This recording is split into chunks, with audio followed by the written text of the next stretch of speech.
Vamos chamar o Thiago Mello agora, porque nós vamos falar de novo da economia. Thiago, mostrei aqui alguns números no começo do programa, do dólar, a Bolsa de Valores que fechou ontem também em queda de mais de 10%, redução da taxa Selic, os empresários, especialmente os pequenos empresários, todo mundo tenso, porque realmente a circulação de pessoas diminui o faturamento e aí fica complicada a manutenção das empresas. O que a economia prevê aí para os próximos dias ou meses? Thiago Mello, bom dia.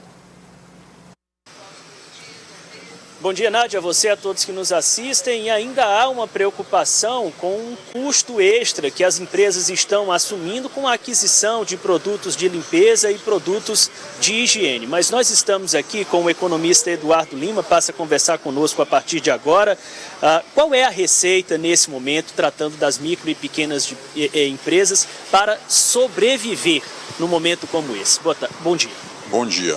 Bom, as micro e pequenas empresas serão as mais afetadas nesse período de crise do coronavírus, principalmente aquelas que não têm uma margem de caixa, aquelas que precisam ter recebimentos frequentes para poder manterem sua atividade econômica. Então, na verdade, aquelas empresas que têm uma margem maior de caixa, elas passarão pela crise, né? Lógico que é algo imprevisível, nós não sabemos em quanto tempo, até quando esse surto vai estar dessa forma que está colocado, de contingência e a saúde pública comprometida como um todo, mas as empresas que tiverem uma melhor margem, uma melhor caixa, elas vão conseguir sobreviver. Em contrapartida, as empresas que estiverem mais apertadas serão mais penalizadas, mas diante disso, existem várias formas de se manter no mercado, ainda que seja na crise, e a gente já tem visto isso em vários setores, como por exemplo, algumas empresas no ramo alimentício mudar o foco do seu fornecimento para o delivery, né?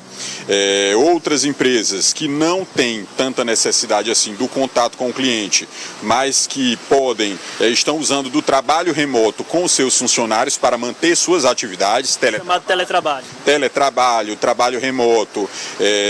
Hoje, com a grande quantidade de empresas na área de tecnologia, não necessariamente é necessário esse contato direto, né, com o cliente e muito menos no ambiente de trabalho. Porque, na verdade, a realidade da coisa é que também as empresas, o setor de varejo, as indústrias, eles têm que contribuir para que a pandemia cesse. E a forma deles contribuírem é fazendo com que haja um menor contato, não só entre o consumidor e os funcionários, mas entre funcionários também. Ou seja, quanto mais se evitar esse aglomerado de pessoas, melhor.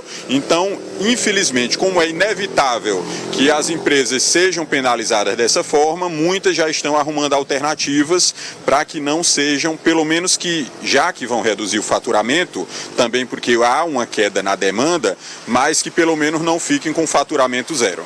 Nós temos uma pergunta do estúdio, pois não, Nádia? Do economista Thiago, qual é a tendência na opinião dele? Se o dólar continua subindo, as bolsas continuam caindo, se a taxa Selic, que já está em 3,75, cai mais ainda, o que o senhor acha disso?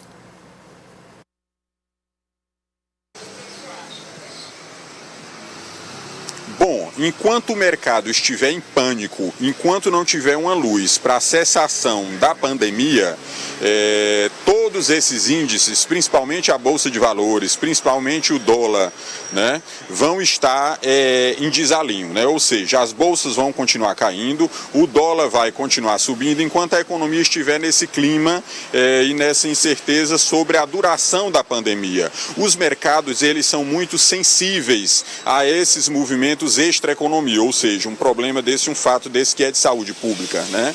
Então, na verdade, a bolsa acaba recorrendo, né, àquele sistema de circuit breaker, né, que é aquele suspensão de operações. O mercado, o governo precisa entrar na compra do dólar, né, para que haja um equilíbrio no preço do dólar. Então, sem o setor público agir no combate aos efeitos da economia, fica muito difícil haver uma recuperação. E a gente já tem visto isso em vários países, como inclusive no Reino Unido. O setor público tem agido fortemente, intervido fortemente na economia para tentar sanar os efeitos do coronavírus. Muito obrigado. Nós conversamos com o economista Eduardo Lima, trazendo esclarecimentos aqui ao Notícia da Manhã. Obrigado pelas informações. Lembrando que o governo está ofertando já e se movimentando para ofertar por meios de bancos públicos, a exemplo da Caixa Econômica, Banco do Brasil, recursos para capital de giro, com juros menores, maior número de parcelas e maior carência também para início do pagamento. A questão é cada empresário avaliar se há realmente a necessidade de tomar esses recursos, uma vez que mais na frente também vai ter que pagar. Isso pode afetar a saúde financeira da empresa. Nádia.